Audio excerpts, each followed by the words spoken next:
2022년 3월 고3 학력평가 확률과 통계 30번 문제 한번 같이 풀어보도록 하겠습니다. 어렵지 않았어요. 자, 같이 보시면 30번 문제입니다. 원판 8개가 있습니다. A, B, C, D 4개의 문자가 있고요. 색깔이 흰색과 검은색 총 8개의 원판이 있는데 그중에 4개를 선택을 하고요. 조건을 보니까 같은 문자가 있으면은 검은색이 흰색보다 아래 위치를 해야 하고 같은 문자가 없으면은 D가 맨 아래 위치하여라 배열하는 경우의 수를 구하여라 라는 게 문제인데 너무 문제에서 시그널을 강력하게 주고 있죠. 같은 문자면 같은 문자가 없으면 같은 문자의 개수에 따라서 한번 케이스를 분류를 해야 될 것 같은데 같은 문자가 두 쌍만 돼도 4개가 빼곡히 채워져요. 왜냐면은 각 문자당 원판이 2개씩 있기 때문에 두 쌍만 있어도 4개가 빼곡히 채워져. 그래서 케이스 분류를 이렇게 한번 해볼게요. 첫 번째는 같은 문자가 두 쌍인 경우. 그 다음에 같은 문자가 한 쌍인 경우, 없는 경우 이런 식으로 한번 케이스를 분류해 나가보도록 할게요. 됐죠? 같은 문자가 두 쌍인 경우에는 먼저 예를 들어보게 되면은 A 2개, B 2개 이런 식으로 이제 생각을 할 수가 있겠는데 얘 같은 경우에는 생각을 해주셔야 되는 게 AA, BB 아래에다가 색깔이 부여가 돼야 되거든요. 왜냐면은 A에는 흰색, 검은색이 있고요. B에도 흰색, 검은색이 있기 때문에 됐죠? 따라서 얘를 먼저 배치를 한 다음에 그 아래에다가 흰색, 검은색을 배치를 하려고 하는데 가조건을 보시게 되면은 같은 문자일 때 검은색이 흰색보다 아래에 있어라 라고 되어 있거든요. 이 말 자체가 사실은 위치가 정해진 거예요. 그러니까 배열이 정해진 상태야. 그거를 고려해서 문제를 한번 풀어보도록 할게요. 자, 그래서 만약에 AA, BB를 배열을 한다. 얘는 같은 것이 있는 순열이잖아. 그래서 원래는 4팩을 몇 팩, 몇 팩으로 나누니? 2팩, 2팩으로 나누게 되면은 AA, BB는 배열이 돼요. 자, 배열이 된 상태에서 이제 색깔을 부여를 하는데 AA 아래에다가 흰색, 검은색을 배열하는 경우의 수, BB 아래에다가 흰색, 검은색을 배열하는 경우의 수는 몇 가지일까? 한 가지죠. 왜냐면은 이미 정해져 있기 때문에. 이미 정해져 있기 때문에 내가 이쪽 방향을 위 방향이라고 하고 이쪽 방향을 아래 방향이라고 하면은 당연히 왼쪽 오른쪽의 차례대로 검은색이 아래 와야 되기 때문에 흰색 검은색 흰색 검은색 이미 정해져 있다고요. 따라서 색깔을 배치하는 경우의 수가 한 가지밖에 안 돼. 그렇죠? 제가 지금 구한 거는 AA, BB에 대해서만 얘기를 한 거야. 내가 AB 2개를 고를지 AC 2개를 고를지 BD 2개를 고를지 CD 2개를 고를지 모르는 상황이니까 색깔을 색깔이 아니라 문자의 종류 중에서 두 종류를 택하는 경우의 수가 4C2가 되겠죠. 요만큼을 계산을 하시게 되면은 첫 번째 케이스는 완성. 따라서 4팩을 2팩, 2팩 나누시게 되면 6가지가 되고요. 1은 있으나 마나니까 4C는 6가지죠. 36가지가 계산이 되겠습니다. 여기까지 괜찮죠? 됐지? 두 번째 케이스. 두 번째 케이스는 같은 문자가 한 쌍인 경우. 비슷하게 해보겠습니다. 자, 같은 문자가 한 쌍이면 예를 들어서 뭐 이런 거겠죠. 뭐 A, A, B, C 뭐 이렇게 생각할 수가 있겠지. 물론 A, A, B, C 배열하신 다음에 아래에다가 색깔 배열하셔야 돼요. 됐죠? 자, 그러면 먼저 A, A, B, C를 배열하는 경우의 수는 같은 것이 있는 순열이다. 따라서 4팩을 몇 팩으로 나누시면 돼요? 2팩으로 나누시면 돼요. 자, 그러면은 A, A, B, C는 배열이 끝났어. 됐지?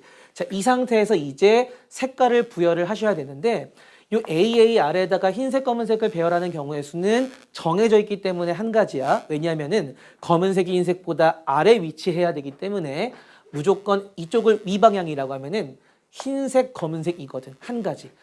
자, 그 다음에 BC 같은 경우에는 여기도 흰색 또는 검은색이 올 수가 있고요. 여기도 흰색 또는 검은색이 올 수가 있잖아. 그러니까 2의 제곱이라고 할 수가 있겠죠. 여기까지 이해되셨어요? 자, 그런데 내가 지금 구한 이 경우의 수는 AA, BC에 대해서만이잖아. 그치? 내가 색깔을 ABC를 고를지, ABD를 고를지, BCD를 고를지 색깔이 아니라 문자를 어떤 종류를 고를지 모르기 때문에 4C3이 곱해줘야 되겠죠. 4C3. 4개의 문자의 종류 중에 3개의 종류를 고른 거야. 얘는 그중에 ABC를 고른 거에 해당이 되겠죠. ABC를 골랐다고 끝인가? 끝이 아니죠. 왜냐하면은 A가 2개 있을지 B가 2개 있을지 C가 2개 있을지 모르니까 곱하기 3배를 해줍시다. 됐니? 자, 그럼 계산하시게 되면은요. 4팩을 2팩 나누니까 12가지가 되고요. 2의 제곱은 4가 되고요. 4C3은 4가 되고요. 곱하기 3이다. 그치? 따라서 12 곱하기 12는 144예요. 144에 4배 하시게 되면은 576까지가 되겠습니다. 됐니? 자, 세 번째. 같은 문자가 없는 경우. 같은 문자가 없으면은요, 당연히 A, B, C, D 중에 하나씩만 가지고 오셔야 돼요. 따라서 뭐 얘라고 할 것도 없죠. A, B, C, D 뭐 이런 식으로 골라오는 방법밖에 없을 거야.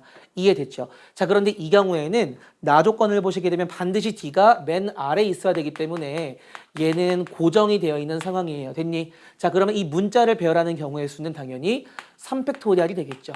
자, 그 다음에 아래에다가 색깔을 부여할 건데 색을 부여할 때 얘도 흰색, 검은색, 얘도 흰색, 검은색, 얘도 흰색, 검은색, 얘도 흰색, 검은색 중 하나. 따라서 2의 4제곱이 붙겠습니다. 6 곱하기 16이니까 96까지가 되겠네요. 자, 제가 세 가지 케이스 분류해서 각각의 경우의 수를 구했어요. 다 더하시면 정답이 되겠죠. 36 더하기 576 더하기 96을 계산하시면 정답이 되겠습니다. 이렇게 더하시게 되면 얼마니? 계산이 제일 어려워. 612가지인가요? 612가지에 96가지를 더하니까 정답은 708가지가 되겠습니다. 됐죠? 답은 그래서 708가지. 이해되셨죠? 어렵지 않았어요. 잘 정리하시고 저는 바로 기하 30번으로 넘어가 보도록 하겠습니다. 3월 환경평가 기하 30번 같이 한번 보도록 하겠습니다. 자, 보시면 문제 자체가 어렵지는 않았는데 기하라는 과목 특성상 시험이기도 하고 긴장을 해서 그림이 한 번 안 보이기 시작하면 계속 안 보이잖아요. 그 정도로 이해를 하시는 게 맞지 않을까 싶어요. 난이도만 봤을 때는 객관적으로 어렵지는 않았다라고 보여집니다. 자, 같이 보시면은 우선은 문제 보시면은 A1, A2와 F1, F2의 중점이 일치한다라고 되어 있는데 지금 A1, A2와 F1, F2의 중점이 일치한다. 자, 그 얘기는 서로 연결을 했을 때 이 두 선분의 교점이 바로 중점이라는 거죠. 이런 도형은 평행사변형에서 보통 관찰이 되어지죠. 다시 얘기해서 F2, A1, F1, A2를 연결을 하게 되면은 평행사변형이 된다는 뜻이고요. 평행사변형의 특성상 마주보는 두 변은 길이가 같고 그 다음에 평행을 하게 되겠죠. 그래서 요 간격을 P라고 하면은 요 간격도 P가 되겠지. 이 간격이 P란 얘기는 내가 여기를 0,0으로 내가 2미대로 잡을 수 있잖아. 그지? 그러면 내가 요 포물선의 방정식을 y제곱은 4px라고 놓을 수 있다는 뜻이고 그때 요 간격이 P다라고 주장할 수 있겠죠. 자, 이 얘기를 왜 하냐 하면은 지금 문제 보시면은 A1C의 길이가 5루트 5라고 나와 있어요. 자, A1C가 어디냐면은 요렇게 연결했을 때 요 길이거든. 되게 피타고라스를 쓰고 싶다. 자, 왜냐하면은 굉장히 중요한 성질인데요. 이 y제곱은 4px에서 요 점을 원점으로 본다는 얘기죠. 그럼 요 점이 p, 0이 될 텐데 여기 실제로 x에 p를 집어넣게 되면은 y좌표가 2p가 됨을 알 수 있어요. 정확히는 뿔마 2p지만은 난 여기가 지금 중요하니까 요 길이가 p면은 여기가 2p가 되니까 1대 2대 루트 5가 된다라는 걸 알 수가 있죠. 루트 5에 해당하는 거니까 여기 루트 5p라고 쓰고요. 루트 5p가 결과적으로 5루트 5랑 똑같다라는 거죠. 이해되셨어요? 여기서 우리는 p 값이 5라는 걸 알게 돼. 이해되니? 자, 구조를 한번 볼게요. 지금 요 간격이 5구나 라는 걸 알게 된다고요. 됐지? 우리가 결과적으로 F1B 빼기 F2B는 5분의 48 요거를 이용할 건데 지금 F1B가 요 길이잖아. 어차피 정의 이용하기 위해서는 준선을 그릴 수밖에 없거든요. 준선까지 그려서 한번 구조를 볼게요. 여기 요만큼 간격이 5면은 5만큼 뒤로 가서 여기 지금 준선이 있겠죠. 그죠? 여기 준선이 있겠죠. 그 다음에 A1을 지나는 이렇게 A1을 뚫고 지나가는 수직인 직선을 그리게 되고요. 그 다음에 여기 F1을 지나는 요 수직선 하나 있죠. 그 다음에 A2를 지나는 요 선 하나 그리고요. 요렇게 길게. 그 다음에 A2가 꼭지점이고 F2가 초점이면은 준선이 이쪽에 있을 거야. 그지? 준선이 요렇게 그려지게 되겠죠. 제가 지금 4개의 수직한 직선을 그렸는데 이 간격이 모두 동일하게 5라는 거야. 이해되셨죠? 왜냐면은 여기가 5니까 당연히 5가 되고요. 여기가 5니까 당연히 5가 되는 거야. 됐니? 자, 그 다음에 한번 볼게요. 자, 보시면은 F1B 빼기 F2B가 5분의 48이래. 자, F1B가 어디냐면은 요 길이거든요. 요 길이. 자, 요 길이는 요렇게 연결할 수 있겠다. 그지? 자, 그래서 여기를 제가 편의상 그냥 A라고 할까요? 됐니? 요 길이를 제가 A로 보겠다라는 거야. 됐죠? 자, 그 다음에 F2B 같은 경우에는 요렇게 볼 수가 있겠네. 요렇게. 근데 얘는 포물선의 정의상 당연히 이렇게 볼 수가 있겠죠. 여기가 B가 된다라는 거야. 됐지? 제가 얘를 B로 볼 거거든요. 여기까지 이해되셨어요? 자, 그러면은 A, B를 구할 수가 있겠다. 자, 왜냐하면은 요거 한 칸당 간격이 5기 때문에 여기부터 여기까지 4간격이잖아. 따라서 A 플러스 B가 20이라는 걸 아는데 더불어서 A 마이너스 B가 5분의 48이라는 걸 알기 때문에 연립할 수가 있다라는 거죠. 두 개를 더해 봅시다. 더하시게 되면은 2a는 5분의 100에다가 5분의 48을 더하시니까 5분의 148이 되고요. 5분의 148을 절반으로 나누시게 되면은 a는 5분의 74가 됨을 알 수가 있습니다. 자, 그러면은 a에서 b를 더했을 때 5분의 100이 되어야 하기 때문에 b는 5분의 26이 되어야 함을 알 수가 있어요. 됐지? 여기까지 전혀 어려움이 없으실 거예요. 됐죠? 자, 그러면 자, 이제 F2, F1, B 요 삼각형의 넓이를 구해야 하기 때문에 그 삼각형만 한번 떼서 관찰을 해볼게요. 요렇게 있고요. 지금 요렇게 있습니다. 그지? 자, 그랬을 때 여기가 지금 F1, 여기가 F2, 여기가 B예요. 지금 B, F1, F1, B의 길이는 A잖아. 그러니까 여기가 지금 5분의 74인 걸 알 수가 있고요. 자, 그 다음에 요 길이는 5분의 26이라는 걸 알 수가 있겠다. 당연히 넓이를 구하려면은 이렇게 생각을 하시는 분들은 안 계실 거예요. 밑변 곱하기 높이를 아는 게 중요하니까 사실은 이 높이나 또는 이 밑변이 굉장히 궁금할 텐데 이 높이 같은 경우에는 그림을 잘 보세요. 지금 여기에 해당이 되거든요. A가 지금 여기서부터 여기까지인데 그 중에 지금 이 두 칸을 빼시면 돼요. 한 칸당 5니까 두 칸이면 10이 되겠지. 따라서 A가 5분의 74잖아. 근데 그 A에서 10을 빼시게 되면은 5분의 24가 되겠죠. 얘가 바로 어디 길이가 되는 거야? 요 길이가 되는 거야. 5분의 24.